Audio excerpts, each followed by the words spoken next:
증인은 그 청와대 행정관으로 들어가시기 전에는 공무원으로 근무하신 적이 있습니까? 없습니다. 그러면은 이제 저희가 생각할 때는 언론 보도에도 많이 나왔지만 그 이제 9급에서 출발해가지고 3급 공무원이 되기까지 최소 16년, 거의 20년 이상을 근무해야지 3급 행정관이 된다고 하거든요. 네. 근데 증인이 이제 그 대선하실 때, 대선할 당시에 운동을 좀 도와드리고 그 개인적인 업무를 조금 봐드렸다 해서 증인이 3급으로 되신 것에 대해서는 증인은 어떻게 받아들이셨습니까?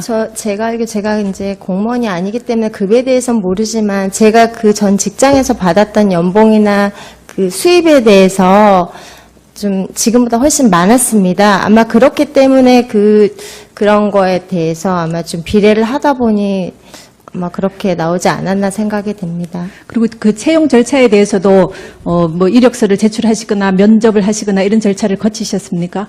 이력서는 냈습니다. 그리고 청와대 직접 면접은 아니고 그 피청구인하고 계속 이어왔기 때문에 자연스럽게 말씀을 안 그럼 하셔도 채용한다는 통보는 누구로부터 받으셨습니까? 청와대에서 연락이 왔습니다. 그러니까 청와대에서 누구 그건 정확하게 기억하십니까? 기억이 나지 않습니다. 그다음에 이제 그 처음에 제2부속실에서 근무하셨다고 하셨지 않습니까? 네. 거기는 몇 사람 정도가 근무했습니까? 그때 당시에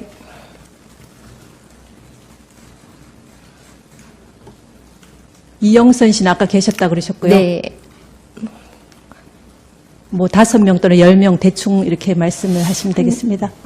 6명 정도로 기억하고 있습니다. 그러면 이제 그 청와대에서 당시에 밝히기를 제2부속실의 업무는 그 소외계층의 민원 업무다 이렇게 밝히신 것 같거든요. 언론 보도를 보면은요. 네. 그 중에 이제 뭐 다른 분의 업무는 증인이 아까부터 계속 모른다고 말씀을 하셨지만 네. 그래도 대충 뭐 자기가 속한 부서의 공무원은 당연히 어떤 업무를 하고 있다는 거는 기본적으로 아는 거거든요. 예. 그러면 그 소외계층의 민원 업무를 한다는 그런 부서들 사람들도 있었습니까? 아, 있었습니다. 그 초에는 저도 했습니다. 같이 했습니다.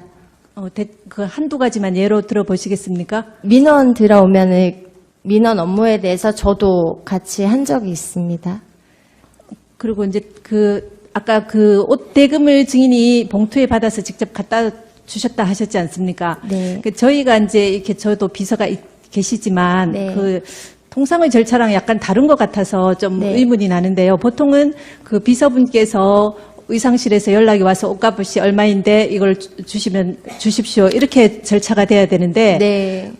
그러면 대통령께서 피청구인께서 의상 대금을 그럼 누군가로부터 전해 들으셨다는 거 아닙니까? 옷값을. 아니요, 제가 그렇게 전달 받지는 않았고요. 그러니까 증인이 저한테 전달을 주시고, 그러니까 직접- 상식적으로 네. 누군가가 그러니까 피청구인께 옷값이 얼마입니다라는 얘기를 들으셨습니까? 증인한테 이걸 갖다 주라 이렇게 했을 거 아닙니까? 그럼 증인 외에 그런 전달을 할 역할을 할 사람이 있습니까? 증인의 생각에는? 그거는 제가 모르겠습니다. 그러니까 통상의 그 절차랑 많이 다른 것 같거든요. 그 수행 비서나 개인적인 업무를 주로 보셨다고 하니까 네. 보통 또 의상 업무를 주로 보셨다 하셨지 않습니까? 그러면 의상 대금을 증인이 받으셔가지고 얼마인지 연락을 받으셔서 금액을 돈을 받아서 받지는 않았고요. 그냥 피청구인이 저에게 봉투에 주시면 그거를 전달하는 역할을 했지 그 안에 돈이 얼마인지 이런 거를 열어보지도 않았고 그 전 단계에서 그러니까 예. 피청구인 쪽에 의상 대금이 얼마다라는 것을 연락하는 다른 사람이 의상실에서 직접 하는 것은 또 상식적으로 아니, 맞지 예. 않지 않겠습니까? 네. 그러면 그 중간에서 전달한 사람이 누구겠느냐는 것을 그거는 제가 여쭤봅니다. 알지 못합니다. 그다음에 이제 그 세월호 당일에 그 피청구인께서 9시에 관저 집무실로 들어가셨고 그다음에 이제 중간에 식사를 하신 것 예. 같은데요. 몇 네. 시쯤 식사를 하셨는지는 아십니까? 제가 기억하기로는 정시에 식사를 올려드렸지만 좀 많이 늦게 들어가신 걸로 기억을 하고 조금 빨리 나오셨던 걸로 기억을 합니다. 그러면 그 9시에 관저 집무실로 들어가시고 나서 그 다음에 증인이 뵌 것은 몇 시쯤 됩니까? 그 다음에는 미용 들어가실 때 그리고 또 나오셔서 의상 민방위복 챙겨 드릴 때 보았습니다. 그러면 그게 오후 시간이네요. 네. 그죠? 오후 식사 끝나시고 난 뒤에 증인이 두 번째로 뵀다는 얘기네요. 네, 그러면 그때도 메이크업도 들어오셨습니까? 네. 그러면은 헤어랑 메이크업이 다 두 분이 다 들어오셨다는 얘기죠? 네. 그럼 중대본에 가실 때는 증인이 동행했습니까? 수행했습니까? 안 했습니다. 안 했습니까? 저는 미용을 모셔다 그럼 드렸습니다. 일반적인 공식적 업무에는 증인이 수행하지 않습니까? 예, 공식 업무에는 수행을 하지 않습니다. 처음에는 수행을 했었는데 그때 그러니까 제가 공식 일정을 수행을 했었다가 어느 순간에 하지 않았는데요. 그때에는 제가 수행을 할 때였는지 안 할 때였는지 모르겠지만 상황이 제가 미용을 모셔다 드려야 되는 상황이었기 때문에 중대본에 따라가지 않았습니다. 그러면은 이제 증인인 TV로 그 오전부터 계속 그 배가 침몰하는 상황을 계속 보셨다고 하셨지 않습니까? 계속 본 건 아니지만 계속 TV는 틀어놓고 있고 저는 보셨는데 업무를 보러 왔다 갔다 했습니다. 그럼 증인이 그 내부- 보시기에 네. 그 피청구인께서는 그 세월호 사고가 난 것을 언제쯤 아셨다고 보여집니까? 그날 당시에 기억해 봤을 때요. 처음 시작을요. 처음 아신 것이 언제쯤일 거라고 이렇게 추측이 되거나 아니면 그때 뵀을 서류를 때 아마 올려드렸을 때, 왜냐면 제가 9시에 집무실 들어갈 때는 분위기가 안정적이었고 그냥 평상적이었다가 서류가 올라가는 그 시점부터 조금, 좀 바쁘게 돌아갔기 때문에요. 근데 바쁘게 돌아간다 했는데 이제 증인이 그 두 번째 뵌 거는 오후 식사가 끝나시고 헤어랑 이게 끝날 때쯤인가 그렇다고 말씀하셨지 근데 않습니까? 예, 안봉근 비서관이 뛰어들어가고 그러니까 상황이 물론 그 당시엔 안정적이었지만 안봉근 비서관이 뭔가 막 뛰어갔던 걸로 기억을 합니다. 제가 그래서 그 상황에서는 아마 조금 네 그렇게 생각합니다.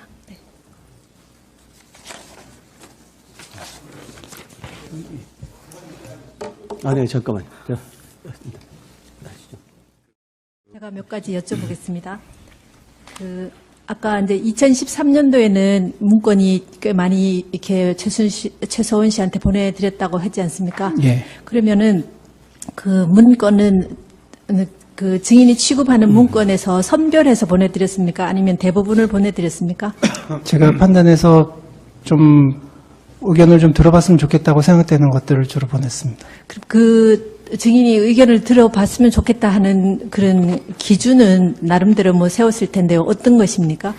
그러니까 일반 행사나 뭐 이런 것들 같은 경우는 특별히 보낼 게 없고요. 그리고 너무 이제 전문적이고 구체적이고 뭐 이런 것들도 사실 특별히 뭐 이제 보낼 필요가 없었습니다. 왜냐하면은 처음에 다 많이 보냈는데 그냥 거의 그냥 그대로 이렇게 그냥 그렇게 하면 좋겠다라고 그냥 그런 의견들이 많았기 때문에 처음에는 이제 상당히 여러 개를 보내다가 이제 점점 제가 봐서 그때 상황 봐서 이거 그냥 한번 좀 의견 한번 들어보면 좋겠다는 걸 보내고 그랬습니다.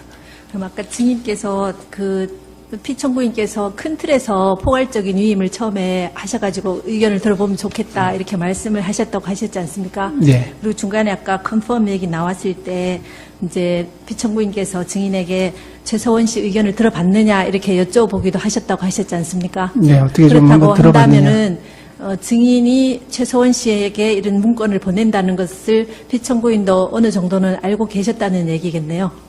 그러니까 의견을 들어보라고 말씀을 하셨으니까 의견을 들어봤느냐. 그러니까 그런 거 확인하신 거죠. 한번 의견 들어봤느냐. 그러니까 저는 뭐 의견 들어보기 위해서 문서를 자료를 보낸 거고요. 그러면 특별히 어떤 그러니까 관심 있는 사항이나 이런 부분에 아까 그런 게 없다고 하셨는데요. 관심 있는 부분에 대해서는 특별히 이 부분 좀 물어보라고 이렇게 지시하거나 하신 적은 없습니까? 특별히 뭐를 구체적으로 그러니까 딱 특정해서 지시하신 적은 없습니다. 그다음에 보면은 아까 인선안이라든지 뭐 이런 데 보면은 개인 정보도 많이 있고 그렇지 않습니까? 범죄 경력 뭐 이런 것도 있고요. 예. 그 민감한 개인 정보도 있고요. 그다음에 그러니까 증인이 말씀하시기를 이 문건이 나가면 안 된다는 것을 안다 이렇게 말씀하셨지 않습니까? 그러니까 아까 저희 예. 대리인들께서 신문하실 때요. 그러니까 문건이 나가면 안 된다는 것을 증인이 아시면서도 이거를 최서원 씨한테 이렇게 보낸 거는 최서원 씨의 의견을 듣는 것이 그렇게 중요하게 생각이 되어진 건가요? 그러니까 아까도 말씀드렸지만 최소원 씨는 없는 사람입니다. 그러니까 거기서 문건이 유출되거나 뭐 이렇게 밖으로 이렇게 한다는 것은 솔직히 말씀드려서 상상을 못했고요. 그러니까 아무튼 대선 때부터 우리가 이제 쭉 문서 작업하고 뭐 이렇게 할 때 같이 그런 부분들에 대해서 의견 듣고 서로 상의하고 그랬기 때문에 이제 뭐 취임 이후에도 그 연장선상에서 그렇게 한 것이고 이게 그러니까 일반적으로 청와대 내 문건이 외부로 유출 이제 되면 안 되죠. 근데 이제 이 경우는 특별히 이제 그렇게 생각을 하지 않았습니다. 그다음에 그 인사에 대해서 여쭤보면은요. 아까 이제 청구인 대리인께서 질문하실 때 최서원 씨가 추천한 인사는 없다라고 말씀하신 것 같은데요. 그 추천한 사람은 그 없다라고 얘기한 적 차은택 없습니다. 씨나 뭐 등등등 여러 분 말씀하셨는데 그럼 있습니까?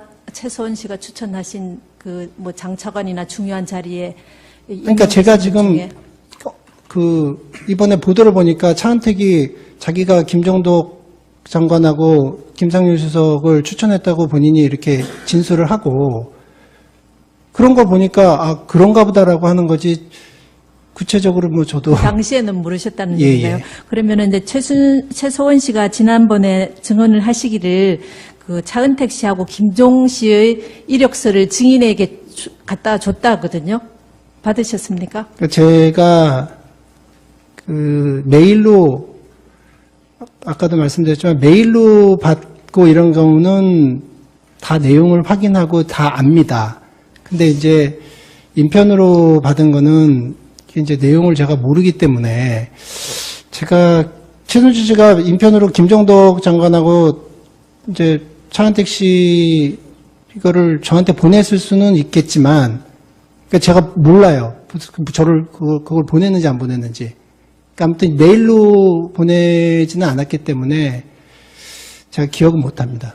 그다음에 아까 이제 검찰에서 증인 이제 조사 받으실 때 그 최서원 씨 의견이 반영된 게 있느냐 없느냐 하니까 있는 것도 있고 없는 것도 있다 하시면서 또 인사에는 그러면 어떠냐 하니까 인사에도 일부 반영된 부분은 있다고 이렇게 진술을 하셨는데요. 그 반영된 부분은 기억나는 부분이 어떤 부분입니까? 그때 아마 검사랑 그 차은택 얘기 했던 것 같습니다. 뭐 김종덕 김상률 누구야 김종덕 장관 뭐 이런 사람들 다 그 차은택이 자기가 추천했다 그러고 최순실이 이렇게 했다고 하니까 뭐 그런 거가 아마 반영됐나 보죠. 아마 그 정도 아마 검사랑 그렇게 대화했던 것 같고요. 그리고 의견이 반영된 것도 있고 반영되지 않은 것도 있고 당연히 그렇습니다. 그러니까 최순실 씨가 아까도 말씀드렸듯이 이런저런 뭐 언론 보도나 보고 이런 그 좀 걱정되고 뭐 이런 대통령께 비판이 있고 이렇게 이런 것은 뭐 좀 문제다 뭐 이런 거 보면 또 걱정돼서 전화해가지고